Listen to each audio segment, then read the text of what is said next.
The Indian Prime Minister Narendra Modi will be traveling to Greece later this week. This is after decades that an Indian Prime Minister is traveling to the Mediterranean country. With me is someone who, of course, has been closely planning the entire visit. With me is Greece's ambassador to Delhi from Athens. So welcome to Beyond. My first question to you is an obvious question. How do you see the Indian Prime Minister's visit to your country? This is an historic event, an historic visit, because as you know, the previous one from an Indian Prime Minister was 40 years ago in 1983, when Prime Minister of India was Indira Gandhi. Anyway, I think that this is a culmination of the very good, very strong relationship between Greece and India. And it's really a very important step in further strengthening our relations. So what kind of cooperation you are looking in terms of connectivity, because there has been plan of connecting the Mediterranean with India via the Arab world? Okay, this will be a comprehensive cooperation between Greece and India. As regards the connectivity, as I have told on many occasions, it is an historical paradox that in previous times, in previous centuries, East Mediterranean was very much important because it was considered the safe road to India. And now it's very much important because it is considered the safe and the good road for India and for Indian products as well to the European market.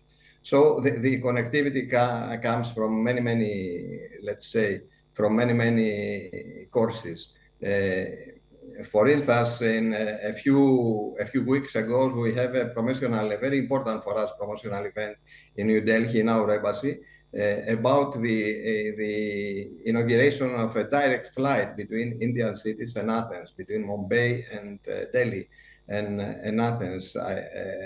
We think that now it's ripe, the situation for inaugurating a direct flight, that it will be something like a reinforcing process, because it will bring much more businessmen and much more tourists from India to Greece, and the opposite, of course, much more Greeks to India. Besides that, you know, the main idea is that Greece can become the gateway for India to the European Union. And it is in two ways. The one way is the physical way. That is that most probably all the products that they come from India to Europe, they will enter the European territory through some Greek port because of the geostrategic position of Greece. And so the Greek ports, I think, are very much important in this way. But there is another way as well, and this is the Indian investments in Greece. That is something like a product produced in Greece from an Indian company is at the same time a European product, and it can come into the European. It is already into the European market. There is no need for customs paying, etc. Besides that, you know, there are other projects as well that work in this direction. That means the better connectivity between Indo-Pacific, India, and East Mediterranean and Europe. For instance, the GMR company, along with a Greek partner, they are building one of the biggest, maybe the biggest building project in Europe at this period. That is the new airport on the island of Crete. And this airport, when it will be ready in 2025, I'm sure that it will become a main destination for Indian tourists and businessmen, and maybe it will be, let's say, also a hub. This is a major project, and we are looking forward to it. At the same time, there are ports in Greece that are in the process of privatization, and there are Indian business groups that are interested in that. So the connectivity comes from many ways and in many courses.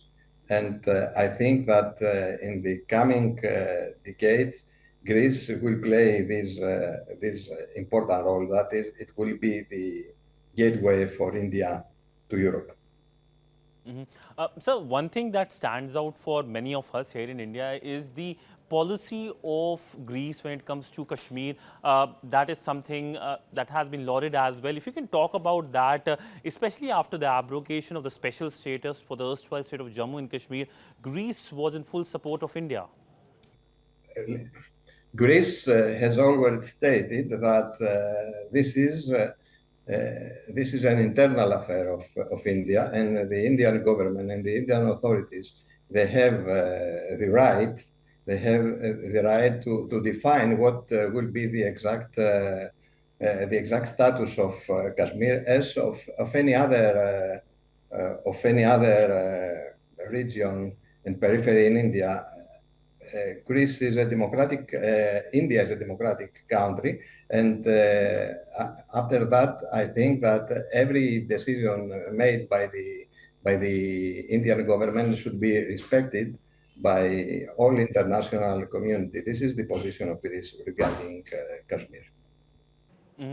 So, security cooperation, there have been exercises in which the Indian forces have participated in Greece. So, what kind of security cooperation you are looking between the two countries? As you know, there have been recently two very important joint exercises in military cooperation. One was the participation of a group of Indian Air Force in the European military Air Force exercise in Kyriakos, and the other one is the participation of Indian ships in another Greek exercise in the area of Aegean. I think that by this close cooperation, that it will be continued and enhanced further, we are building a very good feeling of trust between the two militaries. And this is positive because we have a common approach regarding the respect of international law, especially in the sea, the UNCLOS. And also, we are both countries that we promote peace and stability in our areas and around the world. So, how do you see India's role in the Mediterranean? I'm asking this question because India has increased its engagement, whether it's with Cyprus, whether it's with Egypt, the Indian Prime Minister was in Egypt, or whether it's reaching out to Turkey or Syria in the aftermath of the earthquake. Okay, this is a natural outcome of the fact that India's presence in the world is growing as the economy of India is growing, and the political role that India plays anymore is also advancing and growing as well.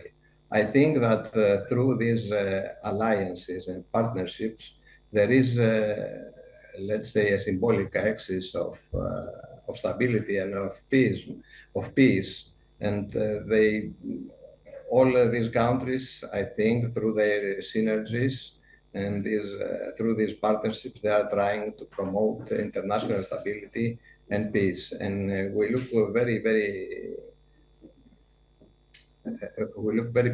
have a very positive look for that kind of cooperation and for this peaceful and productive presence of India in this Mediterranean region. And we very highly value and appreciate as well the principled stance of India on the Cyprus issue all these years. So you welcome the Indian stance on the Cyprus issue. So do you think that this will be a part of conversation as well, particularly in light of perhaps in a few months or years ago, how Turkey tried to change the status quo on the ground? As I told you, we very much appreciate this ethical and principled stance of India on the Cyprus issue. It has been since a very long time a very positive, let's say, factor Cyprus issue. And it's not only with their participation in the United Nations presence, but also with their diplomatic stance and their permanent support of the United Nations resolutions regarding Cyprus. So my last question to you is about your vision for the Indo-Pacific. There have been several countries in the European Union who have come out with their vision. How do you see this area? How do you see this region where Greece can have some kind of engagement? Okay, we have a very concrete and particular point of view regarding the Indo-Pacific issue. That is, as you know, Greece has the biggest merchant fleet around the world, and what we want is open and peaceful maritime routes everywhere in the world. At this present time, Indo-Pacific, I would say, is the most important maritime route for the international world, for the international trade. So in this way, we are very much aligned with India regarding the promotion of a rules-based Indo-Pacific area, and regarding the respect that all the players and the parties must have for the international law, and especially the United Nations Convention about the international law of the seas. Well, thank you so much, sir. It was pleasure speaking to you, and perhaps there will be more engagement and more big news coming from the Indian Prime Minister's all-important visit to your country. Thank you so much, sir. Thank you.